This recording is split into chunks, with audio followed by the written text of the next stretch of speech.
Good evening, ladies and gentlemen. We invite you to watch the English News, our essential television channel of my province.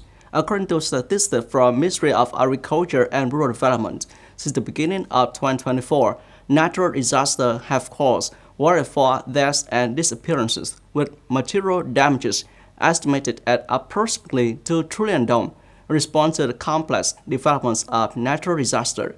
Today, Prime Minister Phạm Minh Chính signed official telegram number 75, requesting ministries, sectors, and localities to proactively prevent, respond to, and mitigate the impact of natural disaster in the coming period. The Prime Minister requires ministers, heads of ministerial level agencies, heads of government-affiliated agencies, and chairpersons of provincial and municipal people's committees to continue to proactively focus on directing, analyzing, and closely monitoring developments of natural disasters. They are implement measures decisively, promptly, and effectively to respond and mitigate the impact of natural disasters. Chairperson of Provincial and Municipal Bills Committee are to take more proactive approach to concentrate on leadership, direction, and organization of disaster prevention, response, and recovery efforts in their localities according to 4 on-the-spot motto, with the most proactive, timely, and decisive spirit to ensure the safety of lives and minimize damage to property of the people and the state. They are to direct implementation of disaster prevention plans during the rainy and stormy season, organize monitoring, inspection, and urging of disaster preparedness and rescue operations before the rainy and flood season, before storm and floods occurred, according to regulations.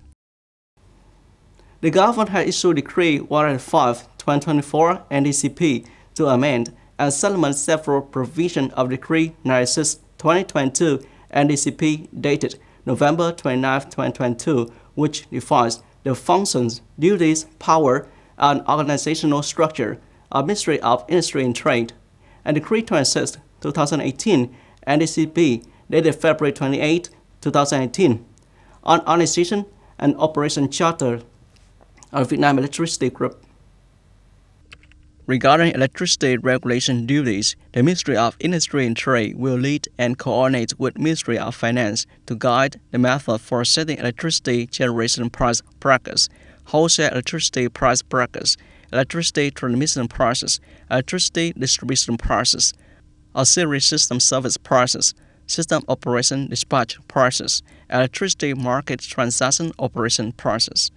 They will approve the system operation dispatch process, electricity market transaction operation process after consulting the Ministry of Finance, approve electricity generation price brackets, wholesale electricity price brackets, electricity transmission process, electricity distribution process, auxiliary system service process, except as stipulated in Clause 2, Article 62 of the Electricity Law, and expect long-term power purchase agreements between power generation units, electricity purchasing units, and long-term wholesale electricity purchase agreements as prescribed by the government. About a month before a new school year officially begins, the market for books and school supplies is quite bustling. This year, most of the books are reprints with little change in content. The price of a set of textbooks from grade 1 to grade 12 ranges from $4,000 to $7,000 per set. For notebooks, suppliers offer beautiful paper, anti-glare, smudge-resistant types, and thick notebooks for subjects that require intensive note-taking. Other items such as school supplies, backpacks, and desk lamps are also being purchased by many customers at this time. According to many store owners, this year customers prefer high-quality Vietnamese products from well-known brands like Hồng Hà, Thiên Long, and Bến Nghé. Prices are relatively stable. The United States had urged its citizens to leave Lebanon using any available ticket due to concerns that the war in the Middle East could expand. The UK, Sweden, France, Canada, and Jordan have issued similar warnings.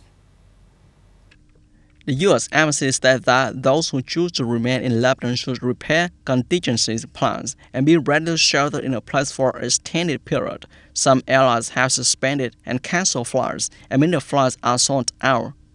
but commercial transport options to leave Lebanon remain available.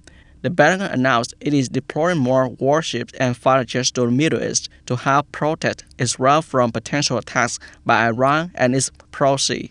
The UK said it would send additional military personnel, consular staff, and border forces to assist the evacuation, but urged British citizens to leave Lebanon while commercial flights are still operating.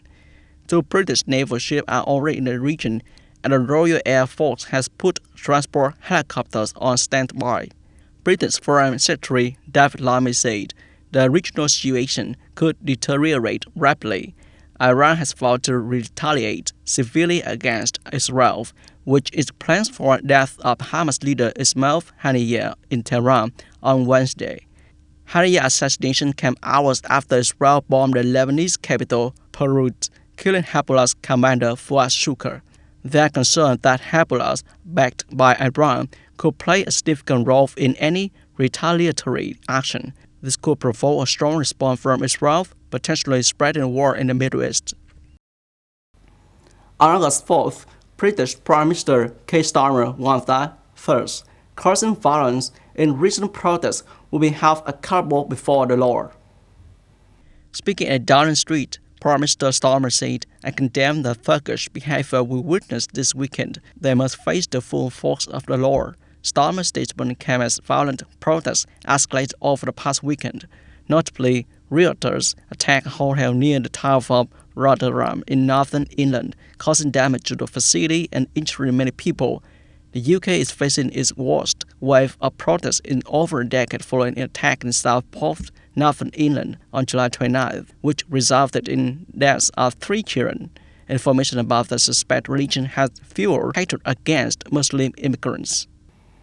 You have just watched English news on the Central TV channel of the Province. Goodbye and see you again.